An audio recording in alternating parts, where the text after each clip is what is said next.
লাগবে। মুহতারাম হাজিরিন, তাহলে আমরা যত মানুষ বিশ্বাসী, প্রতিটি মানুষ পরকালে জান্নাতি হতে চাই।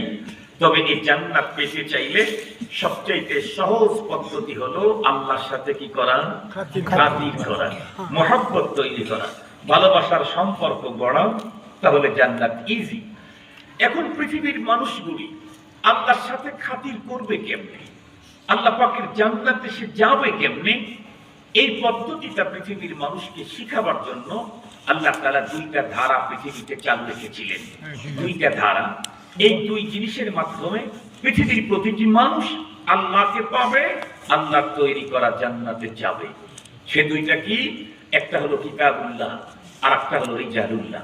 একটা হলো তার পক্ষ থেকে গাইড দিয়েছেন, এই আমাকে পেতে চাও, জান্নাতে যেতে চাও, এটা করো, এটা করো, এটা করো, এটা করো, এটা করো, এটা ছাড়ো, এটা ছাড়ো, এটা ছাড়ো, এটা ছাড়ো, আমাকে পেয়ে যাবে, আমার জান্নাতে ঢুকে পড়বে।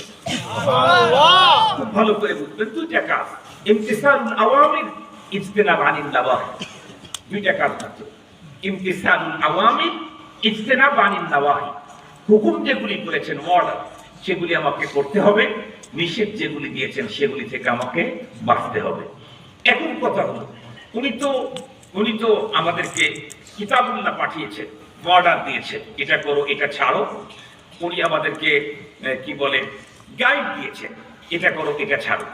কিন্তু ওনার হুকুমগুলি, নিষেধগুলি করবো কেমনে আর ছাড়বো কেমনে, পদ্ধতি কি হবে, এই পদ্ধতিটা শিখাবার জন্য আল্লাহ তাআলা তার পক্ষ থেকে নাযিল করা আসমানি গ্রন্থের মহান শিক্ষক পৃথিবীতে পাঠিয়েছেন।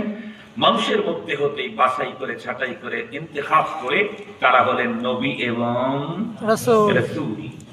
ওনারা আল্লাহ পাকের পক্ষ থেকে নাযিল করা কিতাবগুলি বাস্তবে, প্র্যাকটিক্যালি পৃথিবীর মানুষদেরকে শিখিয়ে দিয়ে গেছেন। যেমন আল্লাহ পাকের কোরআনে আল্লাহ তাআলা বলছেন, আকিমুস সালাহ, নামাজ পড়ো, আমাকে পাবে। আতুজ যাকাত, যাকাত আদায় করো, আমাকে পাবে। তারপরে রোজা রাখো, আমাকে পাবে। হজ করো, আমাকে পাবে। জিনা ছাড়ো, আমাকে পাবে। সুদ ছাড়ো, আমাকে পাবে। ঘুষ ছাড়ো, আমাকে পাবে। খুন ছাড়ো, আমাকে পাবে। জুলুম নির্যাতন পরিহার করো, আমাকে পাবে। মিথ্যা ছেড়ে দাও, আমাকে পাবে।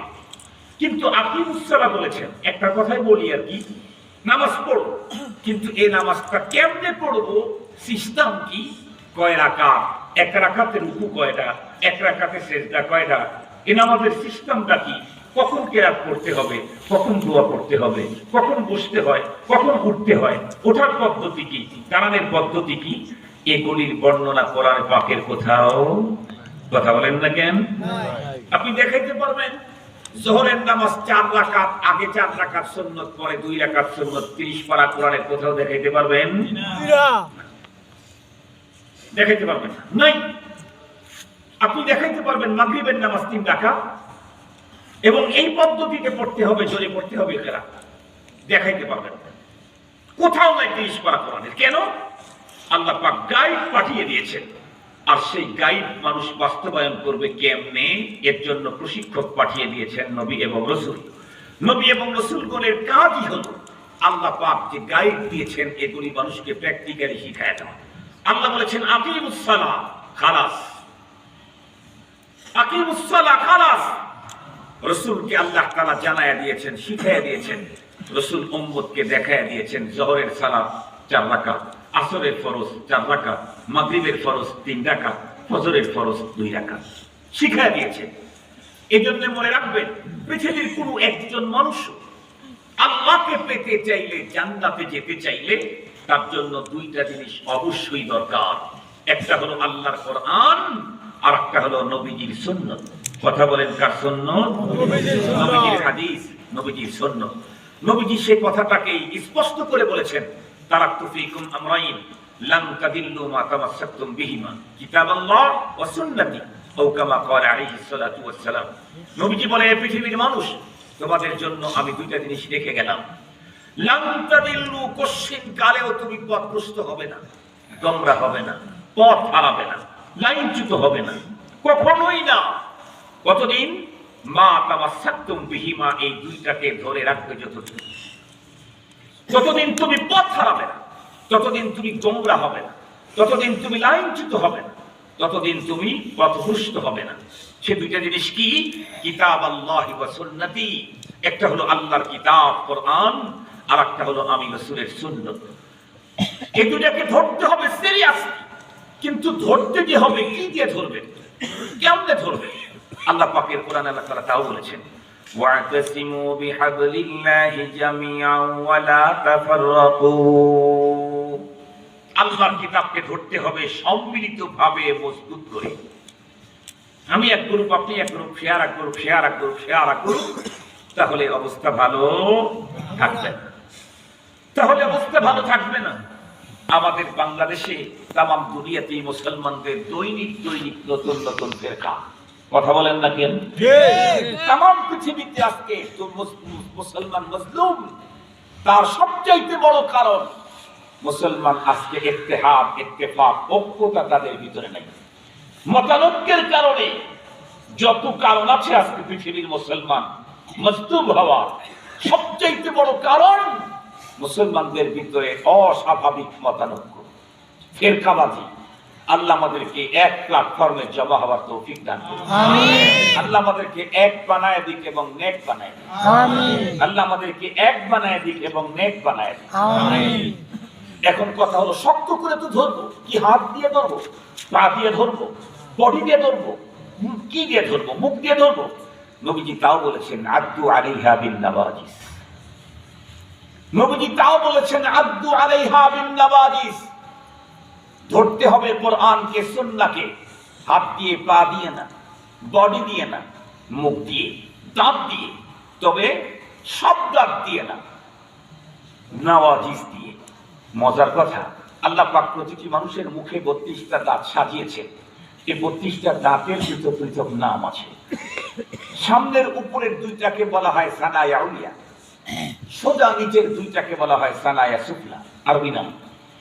এরপরে উপরের ডান দিকের একটা, বাম দিকের একটা, নিচের ডান দিকের একটা, বাম দিকের একটা, চারটাকে বলা হয় রুবাইয়া। এরপরে যে দাঁতগুলি আছে এগুলাকে বলা হয় আদরাস, আনিয়া। এরপরে যে দাঁত আছে সে দাঁতগুলাকে বলা হয় নাওয়াজিস। আল্লাহ পাকের রাসূল বলেন নাই সানায়া উলিয়া রুবাইয়া দিয়ে তোমরা কোরআন আর সুন্নাহকে ধরো, সামনের দাঁত দিয়ে ধরে কথা বলেন। কেন? কারণ সামনের দাঁত দিয়ে কেউ কোনো কিছু ধরলে আর একজন যদি জোরে টান দেয় ছেড়ে দিতে বাধ্য হয়, নাইলে আর দাঁত ভেঙে যাবে। ঠিক বললাম না? ঠিক বললাম? ছেড়ে দিতে বাধ্য হয়, না হলে দাঁত ভেঙে যাবে। আল্লাহ পাকের রাসূল বলেছেন, না, সামনের দাঁত দিয়ে ধরলে হবে না, ধরতে হবে মাড়ির দাঁত দিয়ে, যে দাঁতের শিকড় অনেক গভীরে, যেই দাঁত দিয়ে ধরলে কেউ টান দিলে একটা পর্যায়ে এসে অছিটকা পড়ে যাবে, কিন্তু মাড়ির দাঁত যেটা ধরতে জানে তা ছাড়তে জানে না। কেন বললেন নবীজি? নবীজি কথা বলেছেন এই কারণে, কোরআন আর সুন্নাহ ছাড়া, কোরআন আর সুন্নাহ ছাড়া পৃথিবীর মুসলিম জাতি তাদের ইতিহাস, ঐতিহ্য রক্ষা করতে পারবে না, এমনকি তাদের অস্তিত্ব রক্ষা করতে পারবে না। কোরআন ছাড়া, সুন্নাহ ছাড়া মুসলিম জাতি তাদের ইতিহাস, ঐতিহ্য রক্ষা করবে তো দূরের কথা, তাদের অস্তিত্ব রক্ষা করতে পারবে না। সঙ্গত কারণেই তাদেরকে ধরতে হবে শক্ত করে, কারণ কোরআন থেকে মুসলিম জাতিকে দূরে সরাবার জন্য সাইক্লোন বইবে, ঘূর্ণিঝড় আসবে, তুফান শুরু হবে, টর্নেডো শুরু হবে, ভূমিকম্প আসবে, আসমান ছোঁয়া অনেক বড় বাধার তৈরি হবে। যদি মাড়ির দাঁত দিয়ে ধরতে না পারে তাহলে কোরআন থেকে মানুষ দূরে চলে যাবে। আর কোরআন থেকে যদি মুসলমান দূরে চলে যায় তাদের অস্তিত্ব রক্ষা করতে পারবে না, কখনোই না। একটা মিসাল দিলে ভালো করে বুঝবেন। ধরে নেন মহাসাগর থেকে মহা একটা মাছ আমরা ধরলাম, মহাসাগরের মহা মাছ। মাছটা কত বড়? 60 কিলোমিটার লম্বা। কয় কিলোমিটার লম্বা? 60 কিলোমিটার লম্বা যদি কোনো মাছ হয়, এই মাছটা সকালবেলায় নাস্তার জন্য যা লাগবে তাতে আমার মনে হয় বাবুর গ্রামের সবগুলো দিয়ে সকালের নাস্তা হবে। কথা বলেন নাকি? এই জাতীয় মাছ মহাসাগরে আছে না নাই? 50 কিলো 60 কিলো লম্বা মাছ অথবা জানোয়ার, পানির জানোয়ার জলজ প্রাণী আছে না নাই? 100 কিলো লম্বা প্রাণীও আছে, 100 কিলো লম্বা। ছোটখাটো একটা ইউনিয়নের মানুষ সকালবেলার নাস্তা আল্লাহ তৈরি করা একটা কৃষি, সকালবেলার নাস্তা। তাই কত আস্ফালন আমাদের, পুরা ফ্যামিলি মিলে একটা মাসের সকালবেলার নাস্তাই হবে না আমাদেরকে দিয়ে। তাই কত আস্ফালন আমাদের। মুহতারাম হাজিরিন, এত বড় মাছ 60 কিলোমিটার, 2 কিলোমিটার তার প্রশস্ত পেট। খুব ভালো করে বুঝবেন, এই মাছটাকে যদি পানি থেকে উপরে উঠায় কোনো জায়গায় রাখেন, তাতে কয়শো বছর পর্যন্ত হায়াত পাবে? পানি থেকে উপরে উঠায় রাখলেন, মাছটা 60 কিলোমিটার লম্বা, কয়শো বছর বাঁচবে? কথা বলেন। 100 বছর, 50, 1 বছর, 1 মাস, 15 দিন, 1 সপ্তাহ, পুরা 1 দিন, তাও হয়তো টিকবে না। মাছ যত বড়ই হোক, সেটার অস্তিত্বকে টিকাইতে চাইলে পানি লাগে। মুসলমান যতই উন্নত প্রযুক্তি অধিকারী হোক না কেন, তাদের অস্তিত্ব টিকাইতে চাইলে কোরআন লাগে। তথ্য প্রযুক্তিতে বিশ্বসেরা, টেকনোলজিতে দুনিয়াকে হার মানিয়ে দিয়েছে। সায়েন্স আর বিজ্ঞানে তাম পৃথিবীর ভিতরে নাম্বার 1। এগুলি দিয়ে ইয়াহুদ নাসারা মুশরিকদের দাপট চলতে পারে, বাট মুসলিম সে তাদের অস্তিত্ব টিকাইতে চাইলে কোরআন লাগবে, সুন্নাহ লাগবে। মুসলমান ভাইজানি আমার কথা ভালো করে বুঝবেন। সেই কথাগুলি তো কবি সুন্দর করে বলে দিয়েছেন। छोड़कर कुरान को मुस्लिम अपने रब से बेगाना हुआ, खुद भी रुसवा हुआ और दीन को भी रुसवा किया। छोड़कर कुरान को मुस्लिम अपने रब से बेगाना हुआ, खुद भी रुसवा हुआ और दीन को भी रुसवा किया। कवि आरो बोलेन, वो जमाना में मुअज्जल थे हामिले कुरान होकर, हम जलीलो खार हुए तारिके कुरान होकर। मुहतरम हाज़िरीन, मुस्लिम জাতি সে যদি মুসলিম হয়ে থাকে, ইতিহাস ঐতিহ্য অস্তিত্ব রক্ষার জন্য কি লাগবে? কথা বলেন। কোরআন লাগবেই লাগবে। কোরআনকে বাইপাস করে, মাইনাস করে, সুন্নতকে বাদ দিয়ে পৃথিবীর কোন মুসলিম তাদের অস্তিত্বকে টিকাইতে পারে না। এখন খুব ভালো করে বুঝবেন, আমি দুইটার উপরেই আলোচনা করব না, কোরআন নিয়ে কিছু কথা বলবো। এখন কোরআন তো আমাদের লাগবেই। তাহলে একটা কাজ কেউ করে, মার্কেটে গিয়ে সবচেয়ে দামি কোরআন, এক পিসের দাম 10,000 টাকা। এই কোরআন শরীফ কিনে নিয়ে এসে তার ঘরের সবচেয়ে দামি শোকেসে এয়ার ফ্রেশ স্প্রে করে এরপর সেখানে রেখে দিল, তাই হয়ে গেল না? কথা বলেন। কোরআন লাগবে মানে দামি একটা কোরআন নিয়ে শোকেসে রেখে দিল, কোরআন হয়ে গেল? কথা বলেন। কোরআন লাগবে তার অর্থ কি? কোরআন লাগবে তার অর্থ হলো কোরআন পড়তে হবে, কোরআন বুঝতে হবে, কোরআনের জীবন গঠন করতে হবে, আর কোরআনের রাজ কায়েমের জন্য মৃত্যু পর্যন্ত চেষ্টা করে যেতেই হবে। এই কাজগুলি যে করলো সে হলো কোরআন ধরলো। কোরআন ধরার অর্থ হলো কোরআন পড়তে হবে, কোরআন বুঝতে হবে, কোরআনের রাজ জীবন গঠন করতে হবে, আর কোরআনের রাজ কায়েমের জন্য মৃত্যু পর্যন্ত চেষ্টা করে যেতেই হবে। মৃত্যু এসে গেল, রাজ কায়েম করতে পারলাম না কোরআনের, কোনো সমস্যা নেই, কিন্তু চেষ্টা আমাকে করে যেতেই হবে। মুহতারাম হাজিরিন, আস্তাইনু বিল্লাহি ওয়া তাওফীকু মিনাল্লাহি আযজা ওয়া জাল্লা। আমার কাজ হলো চেষ্টা করা, সফলতা ব্যর্থতা আমার হাতে না। সবচেয়ে বড় কথা হলো ধর্মের কাজে কোনো ব্যর্থতাই নাই। কথা বলেন। ধর্মের কাজে কোনো ব্যর্থতাই নাই। আমরা ছোটবেলা থেকে এখনো শুনি কি, হাতি মরলেও লাগ বাঁচতেও লাগ। এই কথাটা, এই শব্দগুলি কি আপনারা কখনো শোনেননি? কি বলে? হাতি মরলেও লাগ বাঁচতেও লাগ। এই মিয়া, হাতি যদি মরলেও লাগ বাঁচতেও লাগ, মুসলিম ধর্মের কাজ করেই যাবে, বিজয় হলেও লাভ, পরাজয় হলেও লাভ।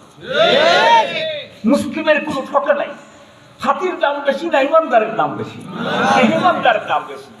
হাতি যদি মরলেও লাখ, বাঁচতেও লাখ হয়, ইমানদার দ্বীনের কাজে যাবে, পারলেও লাভ, হারলেও লাভ।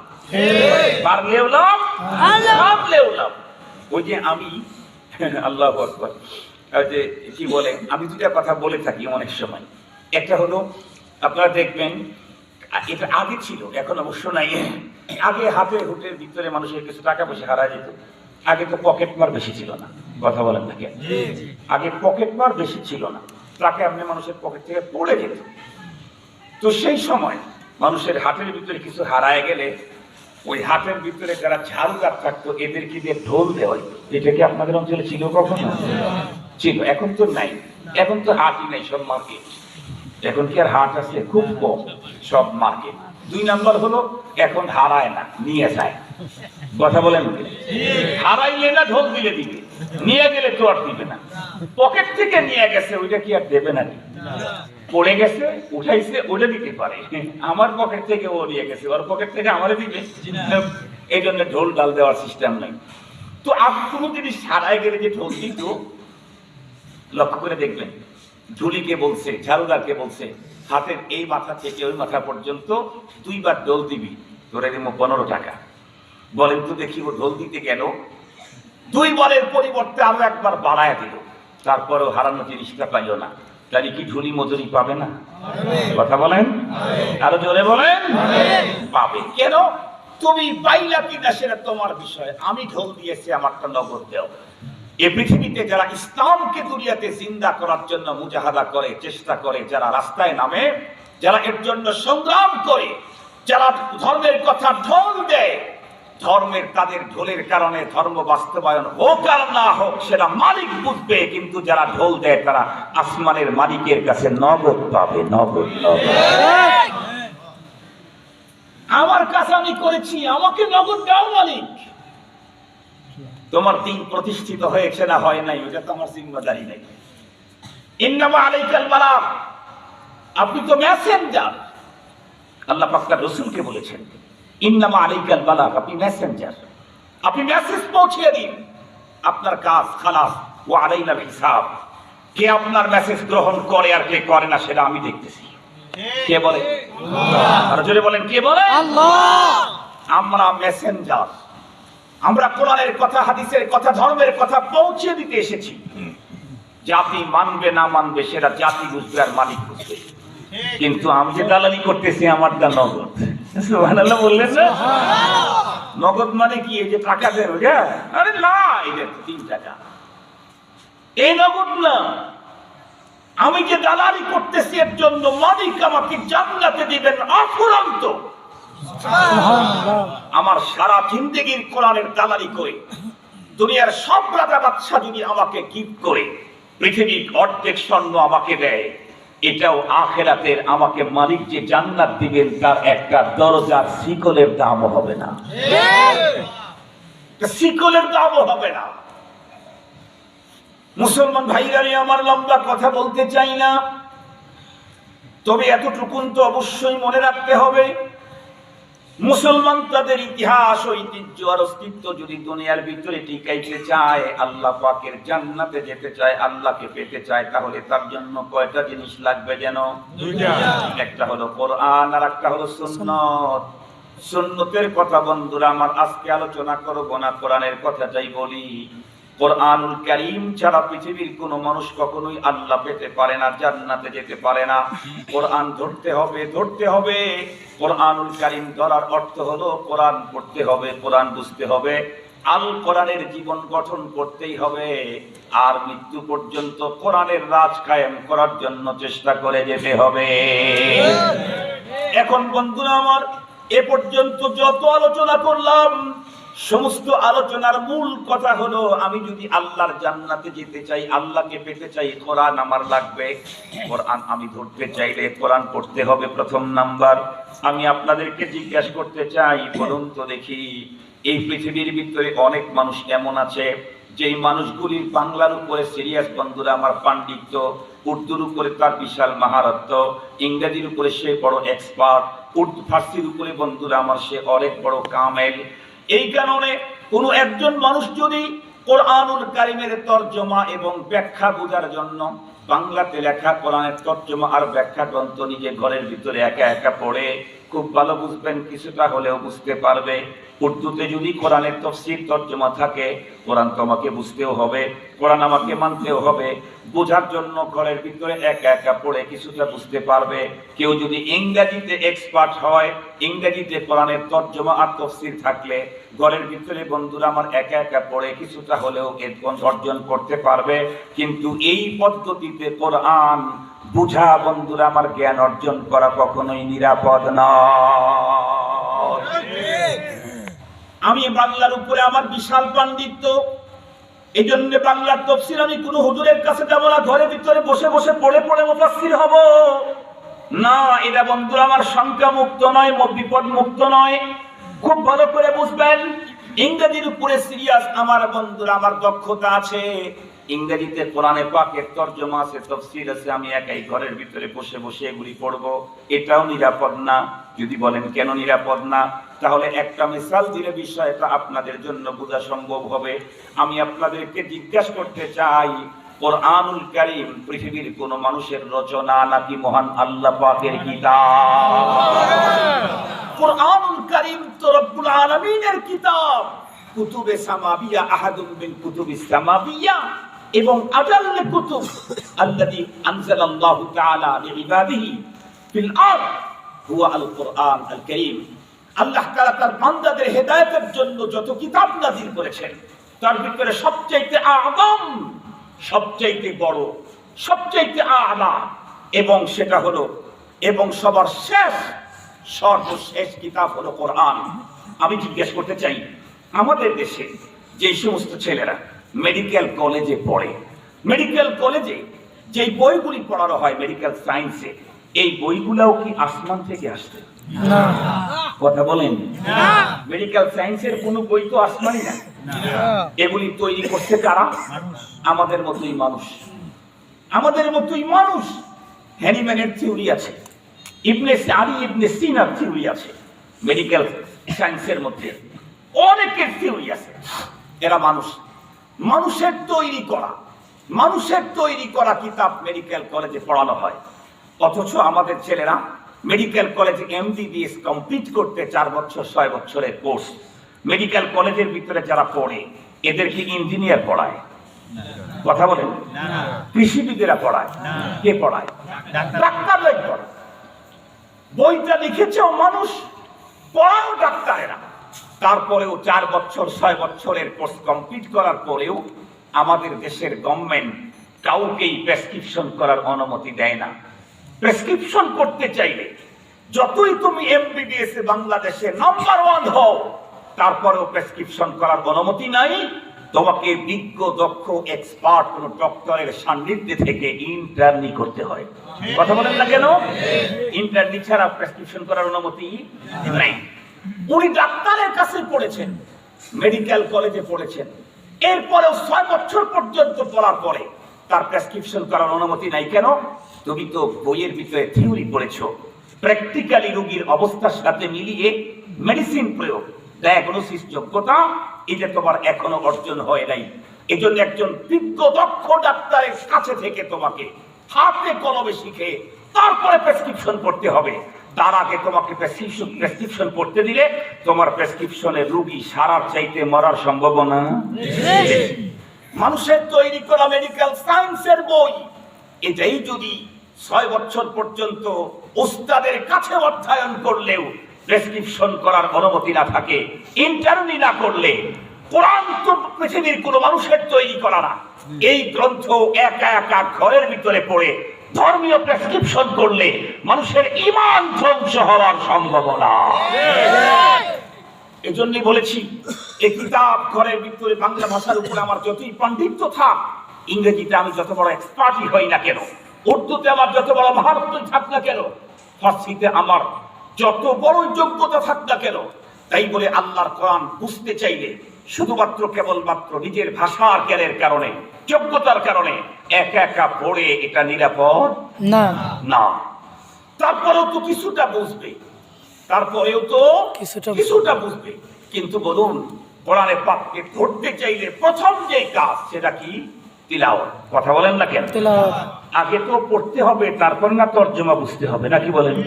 না পড়ার আগে তর্জমা বুঝবে? আগে রিডিং পড়া, তারপরে তার তর্জমা ঠিক করা।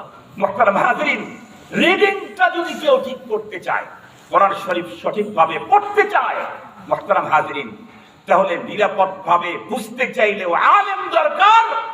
সহি শুদ্ধ আল্লাহর কোরআন তেলাওয়াত করতে চাইলে হয় আলেম লাগবে, না হয় হাফেজ লাগবে, না হয় কারি লাগবে।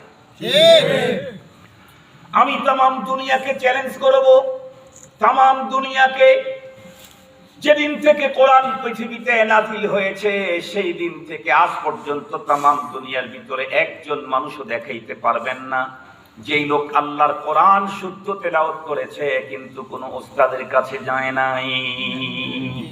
একজন মানুষও এমন পাওয়া যাবে না। খুব ভালো করে বুঝবেন। তাহলে আমি আল্লাহর জান্নাতে যেতে চাইলে কি লাগবে? কোরআন।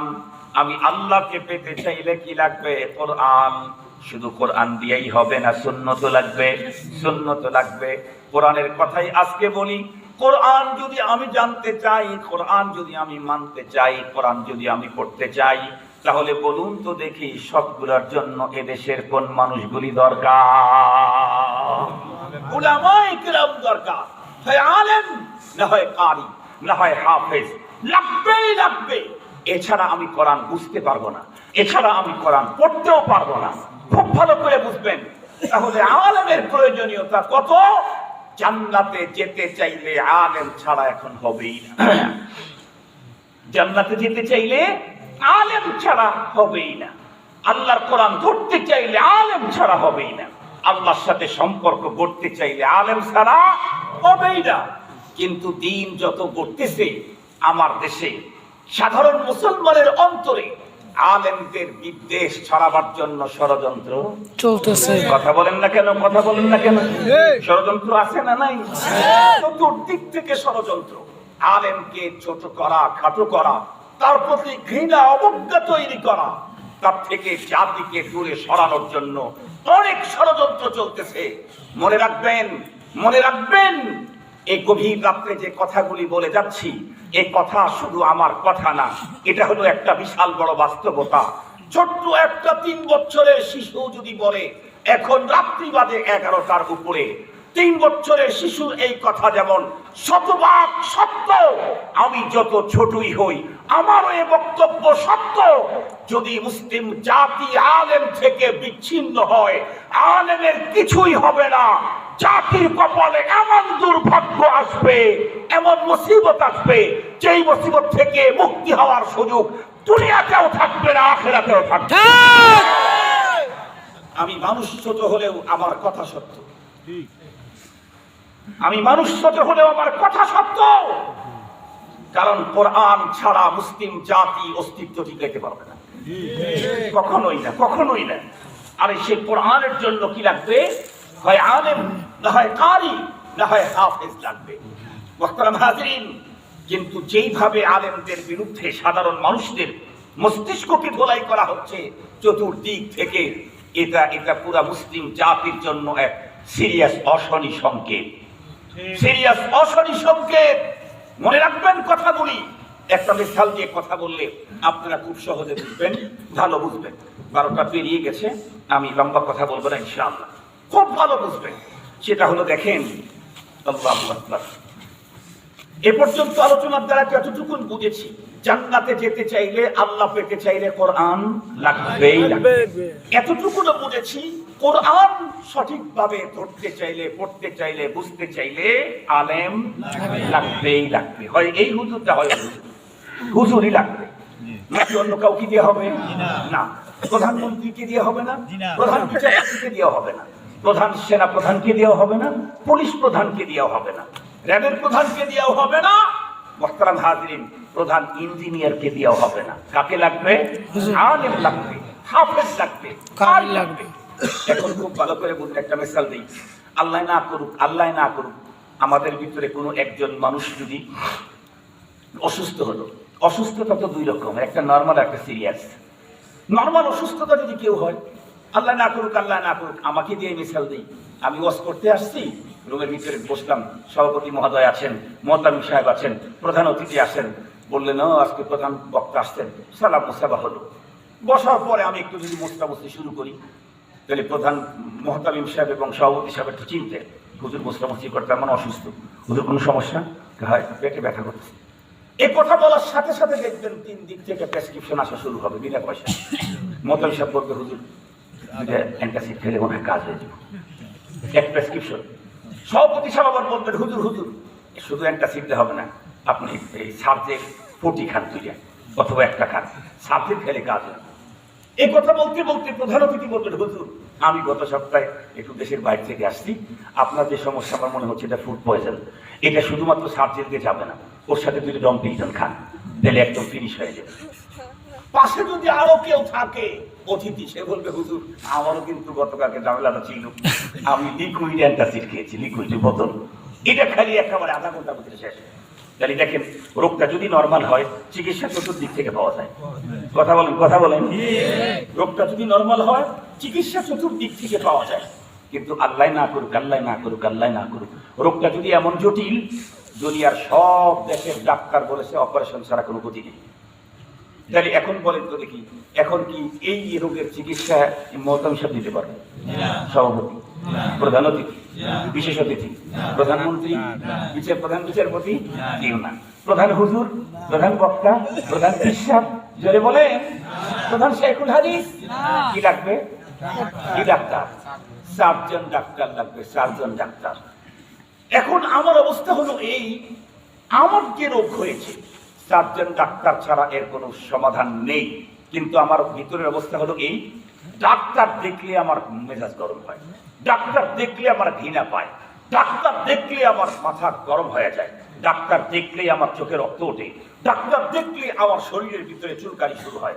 তাহলে আমার মতো রোগীর ঠিকানা কি বাড়িতে না কবরস্থান? বুঝে বলবেন, আমার মতো রোগীর ঠিকানা বাড়ি না কবরস্থান? বুঝে বললেন তো? বুঝে বললেন তো? খুব ভালো করে বুঝবেন, আমি জান্নাতে যেতে চাইলে, আল্লাহ পেতে চাইলে কোরআন লাগবে, সুন্নাহ লাগবে। কোরআন আমি পেতে চাইলে হয় হাফেজ লাগবে, না হয় আলেম লাগবে, না হয় কারি লাগবে। কিন্তু আমার অবস্থান তো এই, হাফেজ, আলেম, কারি, টুপি দাড়িওয়ালাদেরকে দেখলে আমার মেজাজ গরম হয়, দেখলে আমার ঘৃণা পায়, দেখলে আমার চোখে রক্ত উঠে যায়, দেখলে আমার শরীরের ভিতরে চুলকানি শুরু হয়। তাহলে আমার ঠিকানা কোথায়? একটু জোরে বলেন, আমার ঠিকানা কোথায়? এই জন্যই বলেছি উলামায়ে কেরাম থেকে সাধারণ মুসলমান দূরে থাকলে আলেমের কিছুই হবে না, কিন্তু সাধারণ মুসলমানদের কপালে আসবে ঘোর ঘোর ঘোরাচ্ছন্ন অন্ধকারের অমানিসা। এ থেকে মুক্তি পাওয়ার কোনো পথ নাই। মুসলমান ভাইরা আমার কথা ভালো করে বুঝবেন, উলামায়ে কেরামের বিরুদ্ধে তামাম দুনিয়া যদি বিষোদ্গার করতে থাকে, দুনিয়ার সমস্ত মানুষ যদি একই সঙ্গে কণ্ঠ মিলাইয়া আলেমের বিরুদ্ধে অবস্থান নেয়, বিষোদ্গার করে, তাদেরকে যদি বকাঝকা করে, তারপরেও কিছুই হবে না। কারণ দুশ্মন চে কোনা চু মেহেরবান বাসার দোস্ত। খুব ভালো করে বুঝবেন, আমি একটা মিসাল দিয়ে কোরআন পাকের একখানা আয়াত তেলাওয়াত করে আমি আমার বয়ান শেষ করে দেব। আমার বাড়ি তো সিরাজগঞ্জ, আপনারা জানেন, জানেন না? আলহামদুলিল্লাহ। রায়গঞ্জ আমাদের নির্বাচনী এলাকা, রায়গঞ্জ, তারাস এবং সলঙ্গা, 3 থানা মিলে হলো আমাদের নির্বাচনী এলাকা।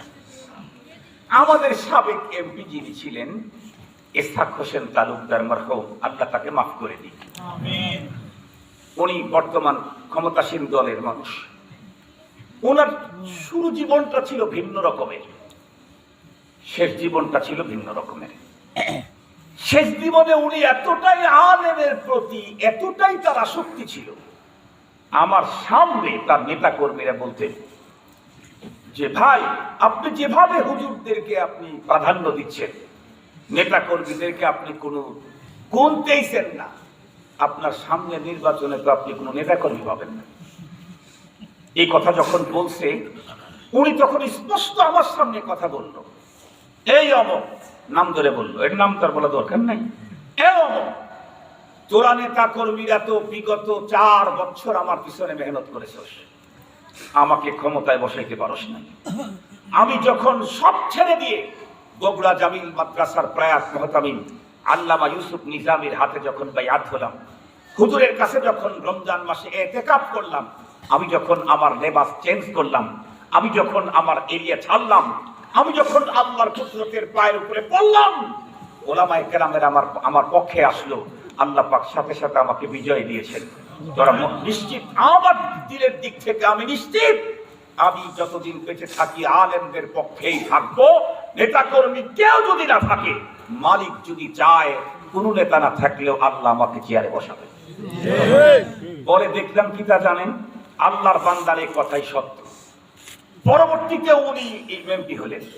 আরে কিসের নেতা কর্মী, ভোটে দিতে দরকার পড়ে না। নেতা কর্মী কি আবার ভোট লাগবে না, নেতা কর্মী দরকার আছে, ভোটই লাগে নাই। আল্লাহ তাআলা তাকে এমপি বানায় দিয়েছে। সুবহানাল্লাহ বলবেন না? মালিকের কুদরতের খেলা তো। কিভাবে উনি বলেছিলেন যে আল্লাহ যদি আমাকে উঠায়, আল্লাহ উঠায় দিবেন, নেতা কর্মী লাগবে না। তাই হলো। কিন্তু উনি এমপি হলেন, বাট ওনার বিশাল ম্যাচ শেষ। কিসের ম্যাচ শেষ? আয়ু শেষ। মাঝখানে গিয়ে উনি মারা গেলেন। আমাকে এত বেশি মহাব্বত করতেন। আমাদের থানার এসপি ওসি সাহেব ওখানে তখন যিনি ছিলেন, উনি মাঝে মাঝে আমাকে বলতেন, স্যার আপনার কোনো আত্মীয় হয় নাকি? না, আত্মীয় বলতে কি, সে আমার দিনই ভাই। বরং ভাই না, আমার বাবার বয়সের মানুষ, সে আঙ্কেল করে বলি। আমার শ্বশুরের নামের নাম আঙ্কেল করে বলি। কয় না, প্রায় প্রোগ্রামে আপনাকে রাখে উনি, এই জন্য বলতেছি যে আপনার আপনজন কেউ কিছু হয় নাকি। আমি বললাম না, দিনই সম্পর্ক তো রক্তের সম্পর্কের চাইতে বেশি দামি। কথা বলেন না কেন? দিনই সম্পর্ক রক্তের সম্পর্কের চাইতে বেশি দামি না? রক্তের সম্পর্কের চাইতে বেশি দামি হলো দিনই সম্পর্ক। এখন উনি যখন মারা গেলেন, মাঝখানে এসে এখনো 2.5 বছর 3 বছর আছে। এখন এমপি কে হবে? 17 জন ক্যান্ডিডেট এক দলের। কয়জন ক্যান্ডিডেট? 17 জন। আমি তো বয়ান করি, থাকি বাইরে বাইরে, এলাকায় খুব কম যাই। 17 জনের ভিতরে 12-13 জনই হলো আমার বয়সে আমার ছোট অথবা আমার সমবয়সী। ছোটবেলায় হয়তো স্কুল কলেজ তো আমরা পড়ি নাই, খেলার একসঙ্গে খেলাধুলা করা, একসঙ্গে পথ চলা সাথী। পরে তারা ওই দিক গেছে, আমরা এই দিক গেছি। এইটুকু। কথা বলেন না কেন? আমরা মসজিদের দিকে গেছি, ওরা একটু অন্য দিকে গেছে। একসঙ্গে ছোটবেলা ছিলাম। এখন সবাই আসে, রাস্তায় দেখা হইলে কয় যে দোস্ত, ভাই ভাই ভাইজান, অথবা হুজুর, না আমি ডাকি আর কি, দোয়া করে খুব ভালো অবস্থানে আছি, দোয়া করেন, এই যেমন অমিশন। সবাই বলতেছে, আমার দূর সম্পর্কে আমার তো ভাই আছে, ও বলতেছে ভাই আমি একদম 99%, মাত্র 1% বাকি আছে। মানে 99% মাত্র 1%, সেটা কি? ম্যাডাম হা করে কাজ, 1% বাকি আছে। ম্যাডাম হা করে কাজ। বিষয়টা কেমন? আমরা ছোটবেলায় গল্প শুনছিলাম আলেমদের কাছে। এক ছেলে বন্ধু ফ্রেন্ড সার্কেলের ওখানে গিয়ে বলতেছে, দোস্ত তোরা কিন্তু জামা কাপড় একদম রেডি কর। বলে কেন? বলে আমি একটা হাইফাই বাসাতে আমার বিয়ে। হাইফাই বাসায় বিয়ে মানে? শিক্ষাগত যোগ্যতা নাই, থাকারও তো ঘর নাই, চাল নাই, চুলো নাই, তুই আবার কি? তারপরে বেকার। কয় না, তুই জানোসই না, রাজার মেয়ের সাথে আমার বিয়ে অর্ধেক ঠিক। সব অবাক, হায় হায়, ও তো গ্রামের সবচেয়ে নিম্নমানের লোকটাও তোরে তার সাথে তোর সাথে তার মেয়ে বিয়ে দিবে না। রাজার মেয়ের সাথে তোর বিয়ে ঠিক অর্ধেক? হ্যাঁ অর্ধেক ঠিক। সব যখন অবাক হয়েছে, জোর করে ধরছে, কেমনে হইলো, কার সাথে কেমনে বল। শোন, বিবাহ তো 2টা জিনিসের মাধ্যমে, একটা ইজাব আর একটা কবুল, নেসপনেস 50-50। একদিক থেকে প্রস্তাব 50 আর অপর দিক থেকে গ্রহণ 50। এই 250 এক জায়গায় হলে 100। তো আমার পক্ষ থেকে তো প্রস্তাব 100 আছে, শুধু এখন কবুল নামাজ আছে। কি বলছে? অর্ধেক বিয়ে ঠিক। কথা তো আসলে অর্ধেক বিয়ে ঠিক। তো যাই হোক, আমার মামাতো ভাই আমাকে বলতেছিল যে ভাইয়া 90-99% কাজ কমপ্লিট, শুধু একজন বাকি, ম্যাডাম। ম্যাডাম যদি দিয়ে দেয় তো কাজ। এরপর তো বয়ানে বের হয়ে আসছি, কে এমপি হয়, কে চেয়ারম্যান হয় জানিও না। আসলে এলাকার খোঁজকাজ বেশি রাখি না, এলাকা বেশি থাকিও না। পরে আমার আব্বা ইন্তেকাল হয়ে গেল নির্বাচনের একটু আগেই। ইন্তেকাল হইলে আমি শুনতে পারলাম যে আব্বার জানাজাতে সাবেক এমপি এবং আগামী দিনের যিনি সাবেক এমপি মানে বিএনপির এমপি, উনি আসতেছেন, এবং যিনি নমিনেশন পেয়েছেন এইবারে উনি আসতেছেন। নমিনেশন কে পেয়েছে? গাজী মোহাম্মদ আমজাদ হোসেন মিলন আমার নির্বাচনী এলাকাতে আমি তারে চিনি না। তাই বুঝেন কি পরিমাণে প্রসিদ্ধ লোক হবে। এখন আমার মাথার ভিতরে খালি শুধু পেঁচ খাচ্ছে, আরে এই লোকটা, আমি তো এই এলাকায় থাকি আর একদম ঘরের ভিতরেও তো থাকি না। বাংলাদেশের টেকনাফ থেকে তেঁতুলিয়াতে দৌড়ে আবার দেশের বাইরেও যাই। গাজী মোহাম্মদ আমজাদ হোসেন মিলন যেগুলার নাম তো মোটামুটি সবগুলা চিনি, এটারে তো চিনি না। এই নমিনেশন পাইল কেন পরবর্তীতে? অথচ অন্য যারা ছিল তাদের এক একজনের শোডাউন দেখলে মাথা ঘুরে যাবে। এই নির্বাচনের আগে শোডাউন করে না? আর কত ডাউন করে, শোডাউন, লকডাউন, আপডাউন, অনেক ডাউন করে না? অনেক ডাউন করে নির্বাচনের আগে। বিশাল বিশাল শোডাউন হচ্ছে, হাজার হাজার হুন্ডার ধুলার চোটে এলাকার অবস্থা খারাপ। আর ওই রাস্তা দিয়ে যদি কোনো অ্যাম্বুলেন্সও যাইতে থাকে তাকেও সাইড দিতে রাজি নাই। কথা বলেন না কেন? উনি এখনো চেয়ারে বসে নাই, চেয়ারে বসার জন্য লাইন দিয়েছে, তাই রাস্তার মানুষকে যেতে দেয় না। চেয়ারে বসলে তো উনি রাস্তায় খেয়ে ফেলবেন। এটা অনেক কষ্ট হয় আমাদের। এক জায়গা থেকে আর এক জায়গায় দিনের কাজে যাব, নির্বাচনী কোনো এক মিছিল আসতেছে, সবার হাতে হাতে লাঠি, তারপরে মাথার মধ্যে আছে আমাদের টুপি, ঝুঁকি তো আছেই, কথা বলার তো কোনো সুযোগ নাই। এক সাইডে সাইড করে আছি, তারপরেও যাইতে দুই একজন গাড়িতে আঁচড় দেয়, আঘাত করে। মনে অনেক কষ্ট হয়, বলতে পারি না, তবে বিচার দিয়ে রাখি মূল মালিকের কাছে। বিচার দিয়ে রাখি মূল মালিকের কাছে, সেদিকে যেতে চাই না। শোডাউন টোডাউন দেখে আমার মনে হইল যে ওই এমপি, কিন্তু নমিনেশন পাইল গাজী মোহাম্মদ আমজাদ হোসেন মিলন সাহেব। তো আমি পরে একজনকে জিজ্ঞেস করলাম, এক নেতারে, এই উনি পাইলো কেমনে? তো যে আমি তো চিনি না। কয়া তুমি না চিনলে কি হবে, উনি বঙ্গবন্ধুর সাথে রাজনীতি করছে। 17 জনের ভিতরে 5 জনকে ম্যাডাম দেখছে, আর গুলা তো আগেই শেষ। 5 জনকে দেখে তাদের সাথে কথা বলছে, আপনি বলেন, আপনি বলেন, আপনি বলেন, আপনি বলেন। এই মোহাম্মদ আমজাদ হোসেন মিলন সাহেব উনিও মারা গেছে। উনি বলছেন ম্যাডামকে যে ম্যাডাম, আমার তেমন কোনো যোগ্যতা নাই, তবে আমি জন্মের পর থেকে, বুঝ হওয়ার পর থেকে আমি বঙ্গবন্ধুর আদর্শের উপরে এখন পর্যন্ত আছি। বঙ্গবন্ধুর সাথে আমি রাজনীতি করেছি। আপনার বাবাকে আমি চলন বিল থেকে মাগুর মাছ, কই মাছ নিয়ে এসে আমি আপনার বাবাকে খাওয়াইছি, আর এখন পর্যন্ত এই রাজনীতির সাথে আছি। এছাড়া আর আমার কিছু নাই, আমি করি নাই। এখন বলেন, আমার বাবাও মারা গেছে, যে কেউ এসে যদি আমার বাবাকে সহযোগিতা করেছে, মোহাব্বত করেছে, দাওয়াত দিয়ে খাওয়াইছে, কথা বললে তার প্রতি আমার দুর্বলতা, কথা বলেন না কেন, আসবে না? যদি না আসে তাহলে আমি ওই বাবার যোগ্য সন্তানই না। বাবা মারা গেছে, সেই বাবাকে একজন ভালোবাসা দিয়েছে, সহযোগিতা করেছে, মোহাব্বত করেছে, আর তার প্রতি যদি আমার দুর্বলতা তৈরি না হয় তাহলে আমিও বাবার যোগ্য সন্তানই না। ম্যাডাম এ কথা শুনে বাবার কথা মনে পড়ে গেছে, সাথে সাথে বলছে, ঠিক আছে আপনাকে এবার দিয়ে দেওয়া হলো। কি বুঝাইলাম? লোকালে হাজার হাজার মানুষ নিয়ে রাস্তা একদম ধুলা উড়াইয়া দিয়া, লোকালে পাগল বানাইলে লাভ নাই, মূল কেন্দ্রে সম্পর্ক রাখতে হবে, কেন্দ্রে কেন্দ্রে কেন্দ্রে। সবাই বলেছে অমুক অমুক অমুক, শুধু একজন দলের প্রধান বললেন না অমুক। বলুন তো দেখি, রাইট কাটটা হয়েছে জনগণেরটা না দলের প্রধানেরটা? আর সমস্ত মানুষ যদি ওলামায়ে কেরামের বিরুদ্ধে অ্যাকশনে যায় আর তাদেরকে অবজ্ঞা করে, তাদের বিরুদ্ধে কথা বলে, দুশ্মন চেয়ে কোনা চো মেহেরবান বাসার দোস্ত, তাতে কিছুই হবে না। কারণ আসমানের মালিক নিজেই আলেম সম্পর্কে কোরআনে পাকের ভিতরে চূড়ান্ত ঘোষণা দিয়ে দিয়েছে। আলেম সম্পর্কে রব্বুল আলামিনের কি ঘোষণা, পয়গম্বরের জবানের ঘোষণাকে আমি তাফসীর করব না, শুধুমাত্র কেবলমাত্র রব্বুল আলামিন আলেম সম্পর্কে কি ঘোষণা দিলেন এই কথাটা আপনাদের খেদমতে বলেই আমার বয়ান শেষ করে দিচ্ছি। রব্বুল আলামিন বলেন, ইয়ারফাইল্লাহুল্লাযীনা আমানু মিনকুম ওয়াল্লাযীনা উতুল ইলমা দারাজাত। এই পৃথিবীর মানুষ তোমরা যত মানুষ দুনিয়াতে যত বর্ণের, যত সিস্টেমের, যত রঙের, যত ডিজাইনের থাকো না কেন, তার ভিতরে সবচেয়ে বড় দামি মানুষ হলো যারা আমার প্রতি ঈমান এনেছে তারা। এরা হলো আমার কাছে সবচেয়ে দামি। তবে ঈমানদারেরা মনে রেখো, তোমাদের ভিতরে কিন্তু কিছু ভিআইপি আছে আমার নিকটে। তোমাদের ভিতরে ভিআইপি হলো কারা? যারা উলামায়ে কেরাম তারা। আল্লাহ পাক কি বললেন? ঈমানদার, যত বড় ঈমানওয়ালাই হও না কেন, তোমাদের ভিতরে ভিআইপি হলো উলামায়ে কেরাম। কথা বলেন, ভিআইপি কে? কার কাছে ভিআইপি?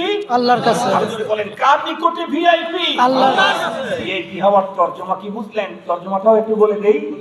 ভিআইপি হওয়ার তরজমাটা একটু বলে দেই, তাহলে ভালো করে বুঝবেন। বলেন, আমার দেশ সহ দুনিয়ার যত দেশ আছে সব দেশের একটাই সিস্টেম। সমস্ত প্রজাদের ভিতরে যারা সরকারকে সাপোর্ট করে তারা অন্য প্রজাদের তুলনায় একটু বেশি সুবিধা পায়। কথা বলেন, আমার দেশে হোক অন্য দেশে হোক, যখন যেই সরকার ক্ষমতায় থাকে সেই সরকারকে যারা সাপোর্ট করে সকল নাগরিকের ভিতরে তারা একটু বেশি সুবিধা পায়।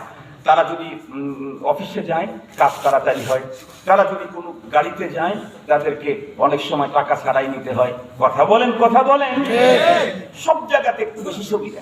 কিন্তু সবাই সরকারকে সাপোর্ট করলে সুবিধা বেশি পেলেও সরকার সবার জন্য সিকিউরিটি গার্ডের ব্যবস্থা করে না। সবার জন্য সরকার নিরাপত্তার, রাষ্ট্রীয় নিরাপত্তার ব্যবস্থা করে না। রাষ্ট্রীয় নিরাপত্তা, সিকিউরিটি গার্ডের ব্যবস্থা হয় কাদের জন্য? সরকারের কাছে যারা ভিআইপি তাদের জন্য। যেমন এখানে অনেক সরকার দলীয় লোক আছেন, কিন্তু একজন পুলিশও আপনাদের নিরাপত্তার জন্য আসে নাই। যদি এমপি মহোদয় আসতেন, কথা বলেন না কেন? বুঝেন না আমার কথা? বুঝতেছেন না? না রেগে রেগে যাচ্ছে না? এই 5 মিনিট ওয়াক্তার হাজির। তাহলে এখানে যদি ভিআইপি আসতেন, এমপি আসতেন, মন্ত্রী আসতেন, তাহলে অবশ্যই তার জন্য সিকিউরিটি গার্ড, তার জন্য নিরাপত্তা, তার জন্য সংবর্ধনার ব্যবস্থা হতো। ওয়াক্তার হাজির, শুধু কি তাই? আপনি যদি কোনো অফিসে যান, একটা কাজ হচ্ছে না 9 মাসেও হয় নাই, ভিআইপি যদি একটা ফোন দিয়ে যেতে পারেন 9 মিনিটও লাগবে না। কথা বলেন না কেন? কারণ অফিসটাও সরকারের আর এই লোকটা ভিআইপি এই সরকারের। সুতরাং ভিআইপি ফোনে আপনার 9 বছরে যে কাজ হয় নাই 9 মিনিটেই হয়ে যাবে। ফোন দিয়েছে, সিগনেচার করে দিয়েছে, কাজ কমপ্লিট। দুনিয়ার সরকারের কাছে যারা ভিআইপি, সরকার তাদের সিকিউরিটির ব্যবস্থা করে, সরকারের অফিস তাদের ফোন আর সিগনেচারকে মূল্যায়ন করে। উলামায়ে কেরাম কার কাছে ভিআইপি? আল্লাহ। একটু জোরে বলেন, আল্লাহ। এজন্য উলামায়ে কেরাম যখন কোন পথ দিয়ে হেঁটে যায়, আলেম আর তালিবুল ইলম, আসমানের মালিক তাদেরকে সংবর্ধনা দেওয়ার জন্য নূরের ফেরেশতা পাঠায়া দেয়। সুবহানাল্লাহ। ঈমানদার যত বড়ই হোক তার জন্য নূরের ফেরেশতার সিকিউরিটি গার্ড আর সংবর্ধনার সিস্টেম নাই। এটা ভিআইপির জন্য। মুসলমান ভাইরা শুধু তাই নয়, ময়দানে মাহশরের ভিতরে উলামায়ে কেরামের সিগনেচার আর এদের সুপারিশ যদি কারো কপালে নসিব হয়, তাহলে বন্ধুরা আমার তার কপাল খুলে যাবে। আল্লাহর পয়গম্বর বলেন, ইয়াশফাউ ইয়াউমাল কিয়ামাতি আল আমবিয়া ওয়াল উলামা সুম্মা শুহাদা। কিয়ামতের দিন আল্লাহ পাকের আদালতে কারো যদি ঝামেলা হয়, তাহলে নবীগণ এবং উলামায়ে কেরাম এবং শহীদগণের সুপারিশে বহু মানুষের কাজ সেদিন হয়ে যাবে। মুসলমান ভাইরা আমার, এই জন্য মনে রাখবেন, দুনিয়ার সব মানুষ যদি উলামায়ে কেরামের বিপক্ষে অবস্থান নেয়, তাতে আলেমের কিছুই যায় আসে না। কারণ মহান মালিক কেন্দ্র তো বন্ধুরা আমার উলামায়ে কেরামের পক্ষে। ঠিক বললাম না ব্যাঠিক বললাম? মূল কেন্দ্র আলেমের পক্ষে। আল্লাহ পাক নিজেই বলেন, ইন্নামা ইয়াখশাল্লাহা মিন ইবাদিহিল উলামা। আল্লাহ পাক আমাদের সকলকে আল্লাহর কোরআনের উপরে টিকে থাকা, কোরআনের মুহাব্বত অন্তরের ভিতরে ঢুকানো এবং কোরআনওয়ালাদের সঙ্গে কিয়ামত মৃত্যু পর্যন্ত সুসম্পর্ক রেখে দুনিয়া ছাড়ার তৌফিক দান করে দিন। আমিন। আখির দাওয়ানা আলহামদুলিল্লাহি রাব্বিল আলামিন।